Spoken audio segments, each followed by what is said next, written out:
Hello, welcome to texture में। आज के सेशन में हम देखेंगे कि हम आरपीजीएल प्रोग्राम के थ्रू किस तरह से एक फिजिकल फाइल के डेटा को रीड कर सकते हैं। तो मेनली जो इस सेशन में हम देखने वाले हैं वो देखेंगे सेटल और स्टार लेवल की रिक्वायरमेंट क्या होती है और उसको हम किस तरह से यूज़ करके फाइल से डेटा रीड करते हैं। तो सबसे पहले मैं आपको एक फाइल दिखाता हूँ। तो मेरे पास EMPPF1 नेम से एक फाइल है। ये इसका डीटीएस है। तो पहले सेशन में मैंने बताया हुआ है कि किस तरह से हम फिजिकल फाइल क्रिएट कर सकते हैं।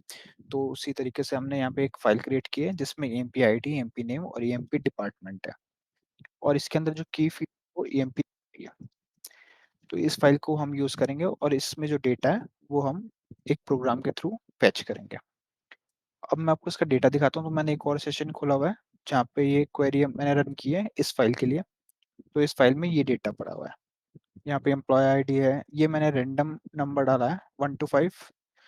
ये अरेंज नंबर नहीं है। इसका रीजन मैं आपको बताता हूँ। और ये इसका एम्प्लॉय नेम और एम्प्लॉय डिपार्टमेंट है। तो अब हम देखते हैं प्रोग्राम में। तो प्रोग्राम मैंने बनाया इसका रीड PF1। इसको मैं दिखाता हूँ।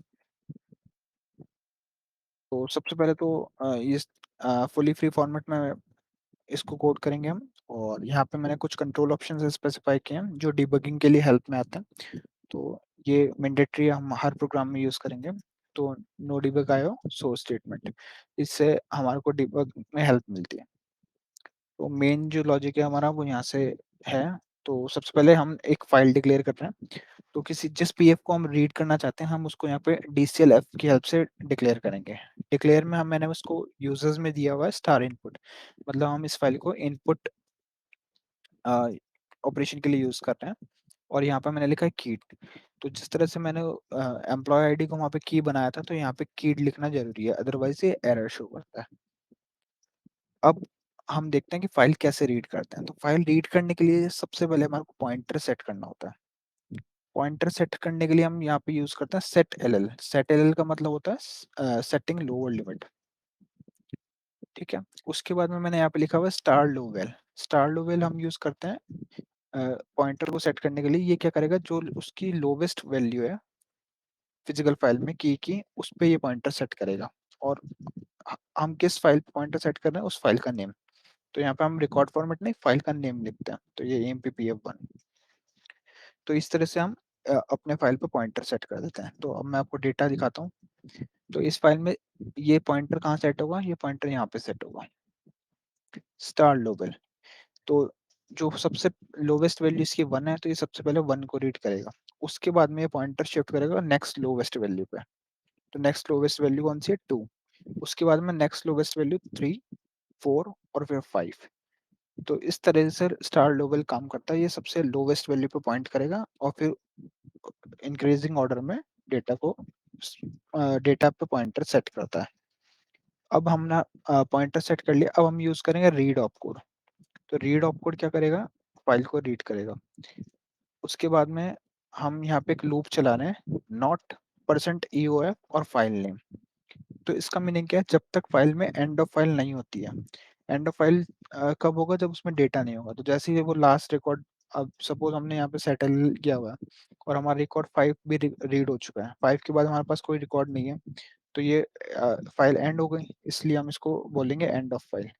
तो जब तक फाइल नॉट जब तक फाइल एंड ऑफ जब तक फाइल में डेटा नहीं है तब तक तो ये रीड करेगा, अदरवाइज ये उसको लीव कर देगा। तो ये लूप से बाहर आ जाएगा। तो हमने लगाया do while not end of file EMPPF1। तो ये ब्रैकेट में मैंने फाइल नेम दिया है। तो ये प्रोग्रामेटिकली स्टैंडर्ड के अकॉर्डिंग हम यहाँ पे फाइल नेम देते हैं, जिससे हमें पता रहे अगर हम मल्टीपल फाइल्स यूज कर रहे हैं तो हमें पता चल जाएगा कि हम कौन से फाइल के लिए ये EOF चेक कर रहे हैं। उसके बाद में मैंने लूप चलाने के बाद मैं EMP ID को डिस्प्ले करा दिया जो हमारी फाइल का फील्ड है। तो जैसे ही हमारी फाइल रीड हो चुकी है तो हमने उसको उसकी EMP ID को यहाँ पे डिस्प्ले कराया और उसके बाद में EMP नेम को डिस्प्ले कराया। तो ये दोनों वैल्यूज कहाँ से आ रही है, हमारे पास फाइल से आ रही है। हमने फाइल डिक्लेयर की, उस पर पॉइंटर सेट किया, उसको रीड किया और ये दोनों फील्ड हम रीड डिस्प्ले करा रहे हैं। मैंने यहाँ पे डिपार्टमेंट नहीं लिया, आप चाहो तो डिपार्टमेंट भी यहाँ पे ले सकते हो, बट एग्जाम्पल के लिए हम दो ही चीज ले रहे हैं। और उसके बाद में हम वापस से फाइल को रीड कर रहे हैं। तो अब क्वेश्चन ये होगा कि ये दोबारा से क्यों रीड कर रहे हैं। तो सपोज़ फर्स्ट टाइम मैंने पॉइंटर सेट किया, तो फर्स्ट टाइम पॉइंटर हमारा 1 पे सेट हुआ, तो इसने फर्स्ट रिकॉर्ड को रीड कर लिया और फर्स्ट रिकॉर्ड रीड करने के बाद हम लूप में गए, इसने लूप में चेक किया कि ये एंड ऑफ फाइल नहीं है, इसके बाद और भी डेटा है, तो ये इस लूप में एंटर हुआ और इसने फर्स्ट रिकॉर्ड की एम्प्लॉयी आईडी और फर्स्ट रिकॉर्ड का एम्प्लॉयी नेम प्रिंट कर दिया। बट उसके बाद में अब हमारा पॉइंटर फाइल वापस से रीड होनी चाहिए, क्योंकि हम लूप में सारा डेटा पढ़ना चाहते हैं, तो इसलिए हम दोबारा से इसको रीड कर रहे हैं। जैसे ही ये दोबारा रीड करेंगे तो ये पॉइंटर नेक्स्ट पे जो शिफ्ट हुआ हुआ है वो सेकंड रिकॉर्ड को फेच करेगा, तो फर्स्ट के बाद में आएगा ये सेकंड पे, तो ये डेटा फिर हमारा यहाँ पे उसकी ईएमपी आईडी और ईएमपी नेम डिस्प्ले होगा। तो इस तरीके से जब तक फाइल में डेटा है, ये lowest value to highest value जाएगा और तब तक ये जो वैल्यूज इसको मिलती जाएगी ये वहाँ पे प्रिंट करेगा। और जैसे ही फाइल में एंड ऑफ फाइल आता है तो ये एंड टू से बाहर आ जाएगा और हमने लास्ट में star INLR equals to star on किया। तो अब हम इसको चला के दिखाते हैं। तो 14 से हम कंपाइल कर रहे हैं कॉल। फर्स्ट इसने लिखा, फर्स्ट रिकॉर्ड आया, उसका नेम आया, सेकंड रिकॉर्ड का नेम, थर्ड रिकॉर्ड उसका name, fourth name, fifth and name. तो जैसे देखा अभी हमने फाइल में हमारा ऑर्डर मिक्स था, मतलब ये रैंडम वैल्यूज हमने पुट की थी, किसी इंक्रीजिंग या डिक्रीजिंग ऑर्डर में ही था। बट जब हमने इसको रीड किया तो ये एक सिक्वेंशियल वे में आया, क्योंकि हमने स्टार लेवल यूज किया था रीडिंग के लिए, तो ये 1 2 3 इस तरह से आया। तो इस तरीके से ये प्रोग्राम होता है। अब इसमें आज के प्रोग्राम में हमने मेन क्या क्या देखा, एक तो हमने देखा है कि स्टार लेवल क्या यूज में आता है और सेटल क्या यूज में आता है। साथ में ये परसेंट EOF भी जो एक बिल्ट इन फंक्शन है, ये हमने देख लिया कि ये किस तरह के केस में हम यूज कर सकते हैं। तो जब भी हम फाइल को रीड करते हैं तो हम चेक कर सकते हैं कि अगर उसमें डेटा नहीं है तो वो एंड ऑफ फाइल पे चला गया है, और एंड ऑफ फाइल पे जाने के बाद हम उस अकॉर्डिंग लूप को ब्रेक कर सकते हैं। तो यही था। अब मैं आपको इसको एक बार डीबग पे और दिखा देता हूँ। डीबग लगाने के लिए हम इसको पहले सोर्स में कंपाइल करते हैं। यहाँ पे आने के बाद F10 page down source, source के साथ ये कंपाइल हो गया। अब हम कमांड लगाएंगे strdbg function F4 program name read pf1 library sharmit1। Yes, yes, ये हमने डिबग लगाया है। डिबग में हम देखेंगे कि किस तरह से हमारा program line by line flow किस अकॉर्डिंग चल रहा है, तो वो देखने के लिए हम डिबग पे जा रहे हैं। ये कुछ टाइम लेगा। अब हम यहाँ पे ब्रेक पॉइंट सेट करते हैं, तो फर्स्ट लाइन पे मैं ब्रेक पॉइंट सेट कर रहा हूँ और F10 करता हूँ। अब हम इसको कॉल करेंगे, call sharmit1 read pf1 read pf1। अब हम इसको F10 करके लाइन बाय लाइन चेक करेंगे। तो सबसे पहले इसने पॉइंटर सेट किया, फिर इसने फाइल को रीड किया, पॉइंटर हमारा लोवेस्ट वैल्यू पे सेट हुआ, फिर इसने फाइल को रीड किया। अब ये डुअल पे आया, डुअल पे आने के बाद ये चेक करेगा कि उसमें डेटा और है, अगर है तो ये इसके अंदर एंटर कर देगा। और यहाँ पे हमारे को फर्स्ट आईडी, अभी अगर हम इसकी वैल्यू चेक करेंगे तो ये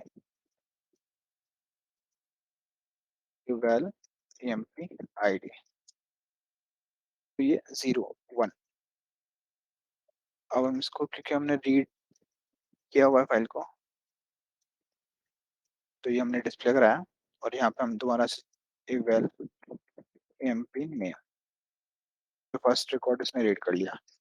अब ये F10 करेंगे, डिस्प्ले हो गया वो उस पे। अब ये वापस से फाइल को रीड किया, तो जैसे इसने फाइल को रीड किया अब हम चेक करेंगे इसकी वैल्यू emp id, तो ये रिकॉर्ड सेकंड इसने रीड कर लिया। तो सेकंड रिकॉर्ड रीड करने के बाद ये लूप में वापस एंटर होगा, क्योंकि इसके बाद और भी रिकॉर्ड है, और ये इस तरह से वो चलता रहेगा।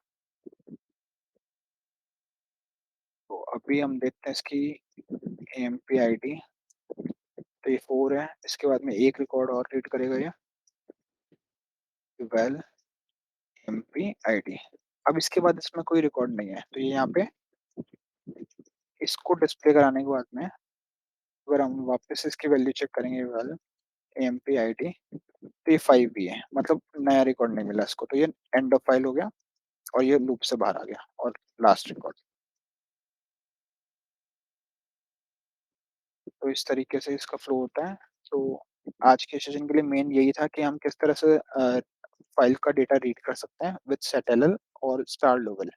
तो स्टार लोवेल, सेटएलएल और हमने देखा कि percent EOF built in function किस तरह से हम यूज़ कर सकते हैं। नेक्स्ट सेशन में हम कुछ और रीडिंग ऑपरेशन और रीडिंग ऑप कोड के बारे में देखेंगे। So thank you for watching till